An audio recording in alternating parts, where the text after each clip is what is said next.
Today I'm going to go over some of Psalm 78, and as always I pray the Holy Spirit gets this to the right person at the right time. Psalm 78, starting in verse 1. My people, hear my teaching. Listen to the words of my mouth. I will open my mouth with a parable. I will utter hidden things from old, things we have heard and known, things our ancestors have told us. Jesus Christ spoke in parables.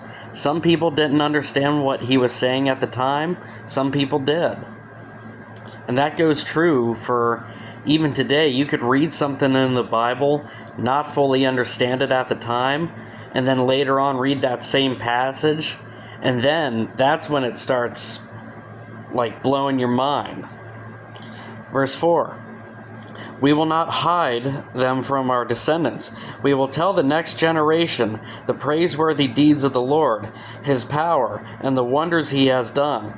God's going to find a way to get people to know who he is, but that doesn't mean that God does not love it when he sees us telling others about Jesus Christ.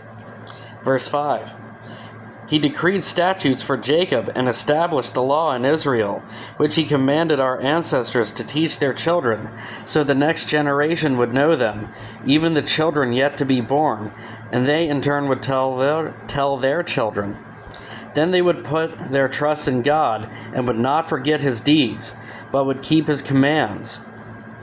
They would not be like their ancestors, a stubborn and rebellious generation, whose hearts were not loyal to God, whose spirits were not faithful to him. When I was reading that, it kind of reminded me of the Israelites in the wilderness. See, through Moses, God had performed so many wonders and miracles, proving, yes, the time is now. I'm taking you out of Egypt. And then there was the signs and wonders throughout the wilderness. Yet still, the Israelites hardened their hearts at times and were grumbling and bickering. And I can't help but wonder, sometimes we end up doing that. Sometimes we end up getting impatient today. But God forgives us. I'm thankful for that. Verse 8. They would not be like their ancestors. Okay, I already read that. Verse 9.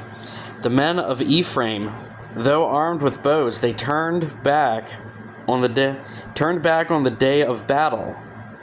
They did not keep God's covenant and refused to live by his law. They forgot what he had done, the wonders he had shown them. He did miracles in the sight of their ancestors, the land of Egypt and the region of Zoan. He divided the sea, that's the Red Sea, and led them through. He made the water stand up like a wall. He guided them with the cloud by day and with light from the fire all night. He split the rocks in the wilderness and gave them water as abundant as the seas. See, these are some of the signs I was talking about, the ones in Exodus, verse 16. He brought streams out of a rocky crag and made water flow down like rivers. But they continued to sin against him, rebelling in the wilderness against the Most High. They willfully put God to the test by demanding the food that they craved. I'm not so sure I like the sound of that, willingly putting your God to the test. I don't like the sound of that. Let's see. Verse 19. They spoke against God. They said, "Can God really spread a table in the wilderness? After all the signs he's done, how could they doubt him?" And that might ring true for some people these days. Sometimes we end up getting impatient, and then we get caught up in the moment, and then realize, wait a minute, this is the same God that brought me out of all those bad times before. Why do I have to worry about this? Let's see. Verse 20. True, he struck the rock, and water gushed out. Streams flowed abundantly. But can he also give us bread?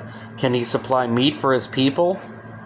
When the Lord heard them, he was furious. His fire broke out against Jacob, and his wrath rose against Israel, for they did not believe in God or trust in his deliverance.